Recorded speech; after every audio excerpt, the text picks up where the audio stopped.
বসে বকুলের তলে, আশা করি পরাণ বন্ধু আসো কুশলে। আমি চিঠি লিখি তোমার কাছে ব্যথার কাজলে,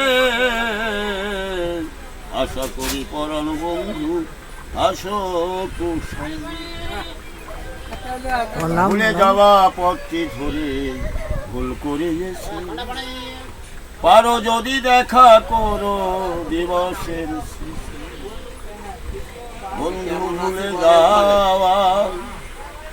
ভুলে যাওয়া পথটি ধরে ভুল করে গেছে, পারো যদি দেখা করো দিবসের শেষে। আমি কেমন আছি পরের ঘরে, দেখে যেও নয়ন ভরে,